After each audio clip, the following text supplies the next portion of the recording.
3.295 y la venta en 3.651. Y la entrevista el día de hoy es sobre exportaciones y cómo, o qué retos tenemos como país para promover las exportaciones. Y para eso hemos invitado al profesor Óscar Malca. Él es vicedecano de la Facultad de Negocios Internacionales de la Facultad de Ciencias Empresariales de la Universidad del Pacífico. Buenos días, ¿qué tal? ¿Cómo está, profesor? Luis, muchas gracias por estar en tu programa. La semana pasada han hecho una conferencia en la universidad invitando a gente de Corea del Sur, de Brasil y de Australia para ver un poco qué ejemplo debemos seguir, porque ellos han utilizado ciertas políticas, ciertas herramientas que finalmente les han dado frutos. ¿Cuáles son los ejemplos que deberíamos estar siguiendo con estos tres países? Bueno, efectivamente, el 19 y 20 de junio de la semana pasada, la Universidad del Pacífico, dentro de la programación de sus 50 años, programó el evento Los retos para la promoción de exportaciones en el siglo XXI. Obviamente son muchos los retos, pero podríamos condensarlo en uno solo. ¿Cómo hacer sostenible y competitiva las exportaciones peruanas? Podría ser ese gran reto y obviamente hay muchas etapas que quemar. Invitamos a 3 expositores, tanto de Corea como de Australia y de Brasil, y las razones fueron muy simples. Son 3 países que en efecto hoy día lideran a nivel mundial no solamente las exportaciones, como es el caso de Corea, o en el barrio, como decimos en el caso de Sudamérica, como el caso de Brasil, sino países que se parecen mucho e inclusive estaban por debajo del Perú en la década de los 70. Por ejemplo, Corea en los años 70, exactamente en el año 70, un año mítico para el fútbol peruano, Corea exportaba 700 millones de dólares, mientras que Perú exportaba 1.000 millones de dólares. Han pasado los años, 40 años, Corea hoy día exporta más de 555 mil millones de dólares y nosotros estamos en 45 mil millones de dólares. Es decir, antes éramos más 20%, así es, antes éramos 20% más que ellos, ahora sencillamente ellos son más de 11 veces que nosotros. ¿Y cuál es el secreto? Es decir, ¿qué hizo Corea que no hicimos nosotros hace 40 años? Algunos dicen que hay un solo secreto, digamos. Algunos dicen que 2, algunos dicen que 3. Pero básicamente, algunos le llaman a todo esto disciplina. Disciplina que se junta con una planificación y una férrea gestión para lograr los resultados. Es decir, si tenemos claro a dónde ir, el próximo tema sería discutir el cómo ir. Y eso tiene que ir junto con la gestión, es decir, la capacidad de generar los resultados que el plan se propone para que hagamos Por ejemplo, ¿cuál fue la estrategia de Corea? ¿Qué dijo? ¿Hacia dónde iba Corea hace 40 años? ¿Cuál fue su Cuando estrategia? hablamos de Corea, ellos tuvieron obviamente un entorno muy complicado, no solamente por el tema de las guerras, sino que adicionalmente tuvieron una variable crítica para el desarrollo como país. Esa variable crítica se llama capital humano. El recurso humano calificado sobre el recurso humano total en Corea tiene uno de los ratios más grandes del mundo, 30%. Eso explica en gran parte la sostenibilidad y la competitividad de Corea actualmente. ¿Cómo lograron que haya un 30% de personal calificado a nivel profesional y a nivel técnico? Obviamente es parte de la planificación de generar recursos humanos. Yo recuerdo hace muchos años, allá por la década de los 80 en Europa, me encontraba con gente de Asia, de China y de Corea, que iban a estudiar cosas que para nosotros eran completamente nuevas, o que sencillamente en el Perú se desaceleraba o se desalentaba, no existían jóvenes tratando de estudiar ingenierías, menos ingenierías súper especializadas.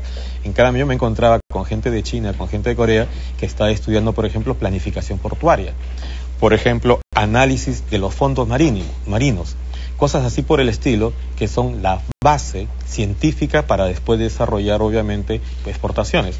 Una de las preguntas de discusión es, ¿promover las exportaciones o promover la industrialización? Los ejemplos en el mundo de cualquier país que agarremos, por donde uno quiera revisar las estadísticas, siempre tiene una constante: países industrializados.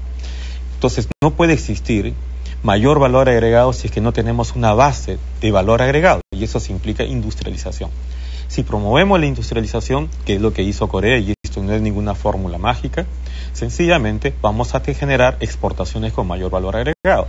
Y eso significa, primero, mejorar nuestra posición. Es decir, en fútbol andamos muy mal, en exportaciones creo, en base a nuestra propia comparación, como lo hemos ido haciendo el año pasado y la década pasada, creo que hemos mejorado, pero estamos en el 6º lugar en exportaciones en América del Sur. Es decir, primero está Brasil, después viene Chile, Venezuela, Argentina, Colombia y después nosotros en el 6º lugar. Es decir, estamos bien, pero hay que revisar qué cosa significa estar bien, y eso significa revisarlo en términos de estándares internacionales, tanto a nivel global, donde hemos tenido un buen crecimiento, pero estamos en el 6º lugar, como también analizar los índices de desempeño comercial sector por sector, pero compararnos con los países que también están trabajando el mismo sector.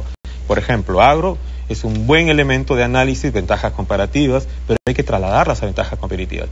Pero ¿en qué puesto estamos a nivel mundial entre todos los países que compiten con nosotros en términos de agro? Ahí estamos en el puesto 40 y tanto. No estamos hablando de todo el mundo, sino de los países que están desarrollando adecuadamente el tema agrícola. Entonces, y así por el estilo podemos desagregar todos los sectores de la economía peruana y vamos a tener un ranking, y ese es el reto, o esa es una de las metas a superar: mejorar el 6º lugar, mejorar nuestros propios indicadores de cada sector, y eso implica hablar de políticas, programas e instituciones. Volvamos nuevamente para el ejemplo de Corea.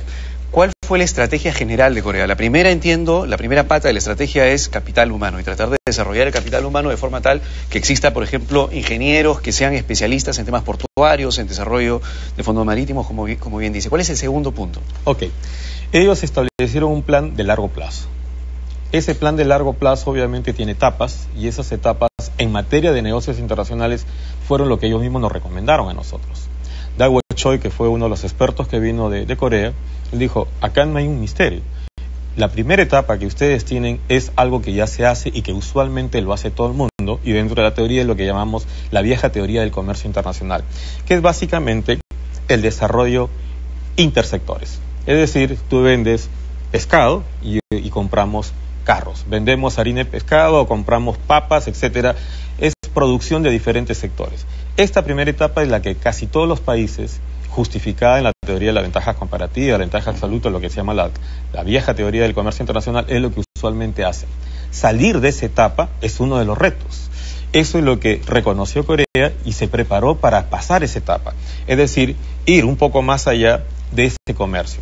La segunda etapa que ellos desarrollaron, y esto es algo que es importante, fue la promoción de inversiones. Es decir, al comercio intersectorial, que ya lo hacían, igual como nosotros, fueron especializando, fueron desarrollando marcas, nicho, con una base tecnológica, le sumaron la promoción de inversiones.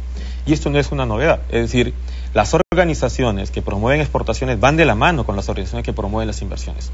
Una con otra se complementan y estratégicamente son fundamentales. ¿Qué es lo que se ha hecho ahora, por ejemplo, con tratar de unir o de hacer una alianza estratégica entre Proinversión, que alienta la promoción de inversiones, y el MINCETUR?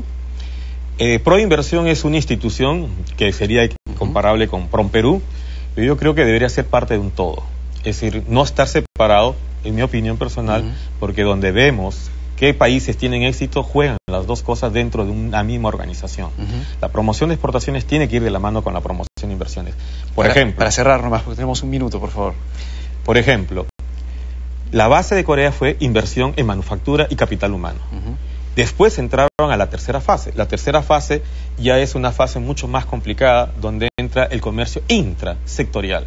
Entonces ellos consolidaron el intersectorial, promovieron las inversiones y después pasaron a fomentar el comercio intraindustrial o intrasectorial, que ya tiene como base la especialización y la economía de escala. Y la diferenciación. Y la diferenciación. Y esto obviamente te lleva a una fase final que va de la mano con la inversión. Es decir, los mercados de capitales ya comienzan a funcionar, donde en América Latina creo que ya hemos tenido algunos pasos. Además, porque ya tienen en dónde invertir. Ya los inversionistas van a tener varios proyectos en los cuales poder ya comienzan a desarrollar lo que nosotros llamamos activos estratégicos. Y el activo estratégico implica ir más allá de la confección, vender diseños, vender marcas, por ejemplo. Muchas gracias, profesor Oscar Malca, por haber estado en Valor Agregado, y más comentarios sobre lo que hemos tratado lo van a poder ver en el Facebook de Valor Agregado, www.facebook.com/valoragregadotv. Y eso, amigos, ha sido todo por el día de hoy en Valor Agregado. Nos vemos con más el día de mañana. Hasta luego.